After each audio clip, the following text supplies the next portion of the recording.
Hello there and welcome to our Shield of the Sun video.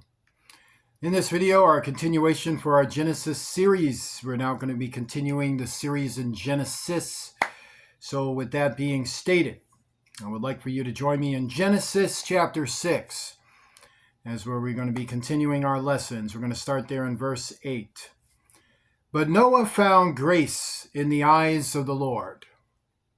So as we studied from the last video, what was it that Noah was doing? So to understand, when Noah was born, we read that in chapter 5 and verse 28, and Lamech lived 182 years and begot a son, and he called his name Noah, saying, This same shall comfort us concerning our work and toil of our hands, because of the ground which the Lord hath cursed. And thus, what is that understanding with the curse? So we go back into chapter 4, verse 11. And now art thou cursed from the earth, which hath opened her mouth to receive thy brother's blood from thy hand. And thus we go into here in chapter 6, and we start reading here in verse 4. There were giants in the earth in those days, and also after that, when the sons of God came in unto the daughters of men, and they bare children to them, the same became mighty men which were of old, men of renown. And God saw that the wickedness of man was great in the earth, and that every imagination of the thoughts of his heart was only evil continually. And then, of course, in verse 3, prior to that, and the Lord said, My spirit shall not always strive with man, for that he also is flesh, yet his days shall be 120 years. So the earth was extremely violent. It was very, very violent. And that is the curse of it. It's become a violent planet, a violent star system. It's violent, violent, violent. It's ultra violence. It's violence with alien forces, as that's called. You got the fallen angels, you got mankind, and you got the giants. And these men, and they're called men of renown. So there are all kinds of violent activities going on that the earth is swallowing. The spirit of the earth is in these pangs because of the earth, and it's crying over mankind. It's crying over the devastation of the planet. It is crying, crying, crying because of the outrages of mankind, because they keep on, killing each other, destroying each other, just devastating each other, just not caring at all what they're doing to each other. But now you got this. But Noah found grace in the eyes of the Lord. So notice it says he found grace. God knows what you had to do in that world to survive. I mean, a world filled with giants, where human sacrifices are legal, where animal sacrifices are legal, where satanic ritual abuse is legal, as long as you do it for a temple, for a deity, for a so-called god, a so-called goddess, and this and that.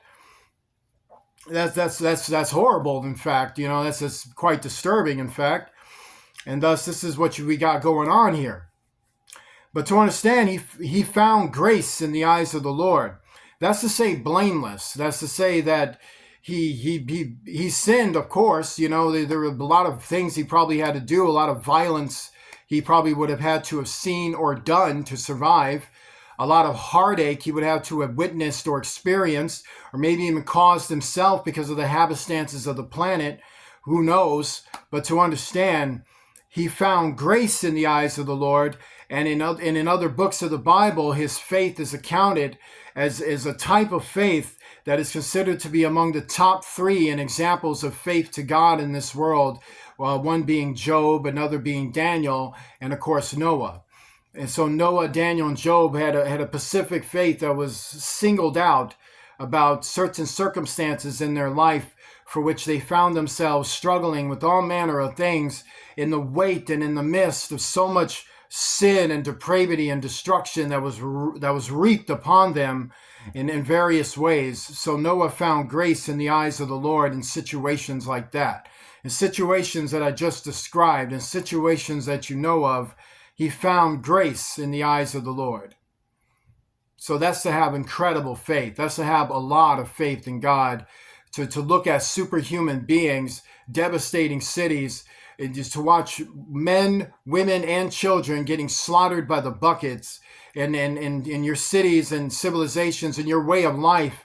Even the very faith you adhered in the civilizations of Adam and the civilizations of Seth and the civilizations of all the righteous patriarchs completely destroyed, taken over and invaded, households from the descendants betraying their fathers, for the fallen angels having alien children and getting together and wrecking this world for nothing, just to get taken over by their worst enemy, who came and said, hey, I got an idea, you want to get together and party? And then when they were partying, they took it all over and then submitted mankind to their vision, to their image, to their way of thinking, and thus the earth gets taken over.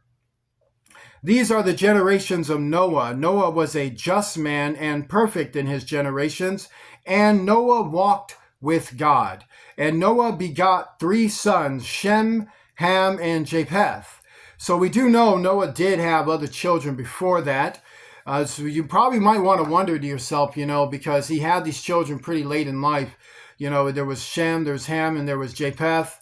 So we got to wonder to ourselves, Noah did have other sons and daughters. We do know that from the Bible. So to understand it, what happened to them? They're like, well, why do we only got Shem, Ham, and Japheth and their wives, and Noah and his wife, and then we got the ark? So what happened to his 3 sons? Or to extent, not to say what happened to those 3 sons, but what happened to the other sons and daughters before those 3 sons? Now that's interesting. Like, what happened to all of his family? Well, the Bible does give you this understanding. The earth also was corrupt before God, and the earth was filled with violence. That's what happened to them. In fact, it's what happened to a lot of families, in fact. The households started warring against each other for various fallen angel agendas, opinions, and master plans, and the giants as well. So brothers killed brothers, sisters killed sisters, brothers and sisters killed each other, mom killed dad, dad killed mom, fathers killed sons, sons killed fathers, mothers killed daughters, daughters killed mothers, or fathers killed their daughters, or mothers killed their sons, and on and on and on and on and on and on. They were just selling each other out and killing each other. That's what they were doing.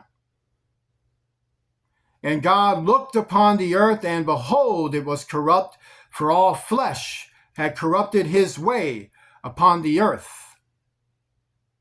It's confirming what I'm saying. It was all just killing each other. Just kill, kill, kill. It's like, so what are we doing today? Well, the fallen angels are mad with this demographic of people, and your relatives have been thrusted into the pocket, and now we must prove it adherence to loyalty. Is that right? Give me that phaser. And God said unto Noah, the end of all flesh is come before me, for the earth is filled with violence through them, and behold, I will destroy them with the earth. So God made this understanding to Noah that I've had enough of this place. This place sucks. So it's time to destroy it. I've actually changed my mind regarding your continual existence as you are. You're too dangerous and detrimental to allow your existence to continue, because I have to fulfill prophecy. I got prophecy to bear for all of you, and I must sacrifice myself for all of you. So I must come as the Son of Man through the households given. I gave them to you. I created them. And you want to upstart what I'm doing. So we're not going to do that. I'm going to destroy your world and just preserve Noah and his seed and get rid of all of you, so that I can fulfill prophecy, because the rest of the world wants to listen to Satan, and the very salvation that is already yours and come to pass and must have its manifestation will have its manifestation now at your expense.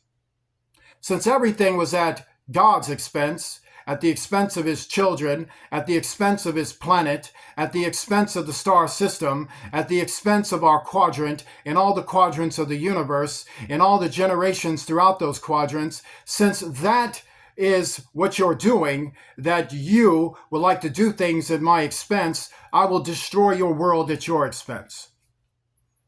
I will make sure to get rid of all of you, preserve those that respect and love me, that have found grace and are justified, not because they did anything, because I justified them to fulfill my own prophecy, to give them grace, was to give them love, was to assure that I fulfill my promises, and mankind is just always full of it.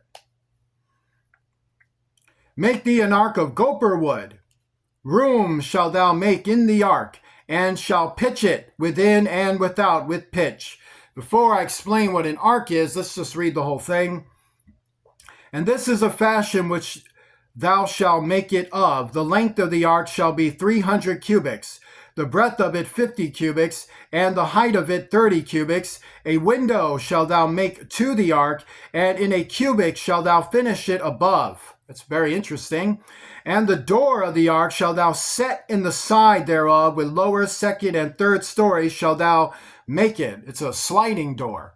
This is very interesting. And behold, I, even I, do bring a flood of waters upon the earth to destroy all flesh. What kind of waters are those? Like, you ever splash water on you? Does it burn? No, I mean, you can drown in it if you want to be silly, but water won't destroy you. You throw it on you, it just comes right off. But these waters will. It will cook you up and burn you up. So to understand, wherein is the breath of life from under heaven, and everything that is in the earth shall die by those waters and the effects of those waters, which must have been something else entirely. These are not your normal average waters, because look at what God says about it. I, even I, do bring a flood of waters upon the earth, not from the earth, not from any of the planets of the second heavens. God says, I'm bringing some waters upon the earth. These waters, I'm bringing them, meaning I'm bringing waters from an unknown spiritual location down upon your planet is what I'm going to do. These are not waters you can drink. These are not waters you're used to. These are not waters. These aren't ocean waters. These aren't lake fresh waters. These aren't pond waters. This ain't ice. This isn't frozen ice cubes. No, this is nothing like that. These are waters I bring to destroy all flesh, to destroy your planet. And the destruction of the planet will do what? With waters and outside elemental forces of energies and fusionating to burn and eradicate elemental matter with this liquid substance. I wonder what that liquid substance will do. I wonder where it's going to come out of and how it's going to flood and how it's going to take the planet. That would devastate the star system and parts of the universe itself, probably the parts that held those generations of wicked persons. But with thee will I establish my covenant, and thou shalt come into the ark, and thou shalt come into the ark, thou and thy sons, and thy wife, and thy sons' wives with thee. And of every living thing of all flesh, 2 of every sort shalt thou bring into the ark, to keep them alive with thee. They shall be male and female, of fowls after their kind, and of cattle after their kind, of every creeping thing of the earth after his kind. 2 of every sort shall come unto thee, to keep them alive. And take thou unto thee of all food that is eaten, and thou shalt gather it to thee, and it shall be for food for thee and for them. Thus did Noah, according to all that God commanded him, so did he. So ark, what is it? Well, according to the understanding of the ancient Hebrew text that presents Genesis in its original understanding, it's a spaceship. It's a spaceship that was modified to be able to withstand anti-gravitational pressures, to float, to levitate, to stay above the waves and the pressure waves, and to be reinforced with this gopher and the way it's pitched in order to reinforce it and hold it. And still, it doesn't guarantee that it won't be destroyed. It most likely still will be, but God will protect it and protect the family and the animals and everything on it in order to keep this spaceship afloat Yes, he was ordered to build a spaceship, and instead of using it to fly in space, it was going to be used to be held against the very gravitational forces. They will find themselves going up as the entire Earth gets swallowed. They will be in between what is called Earth and space, and thus have to be held in stasis, and that's what they have here. A spaceship modified for this purpose. Join me in a prayer. Our Father, who art in heaven, hallowed be thy name. Thy kingdom come, thy will be done, on earth as it is in heaven. Give us this day our daily bread. Forgive us of our debts as we forgive those who are our debtors. Lead us not into temptation. Deliver us from evil, for thou art with us. For thine is the kingdom, power, and glory forever and ever. In the name of Jesus Christ, the King of heaven. Amen. If you'd like to donate to Shield of the Sun, please do so using Cash App. The $ Shield of the Sun, spelled in small case letters closed together. I want to say God bless you to each and every one of you, and I shall see you soon.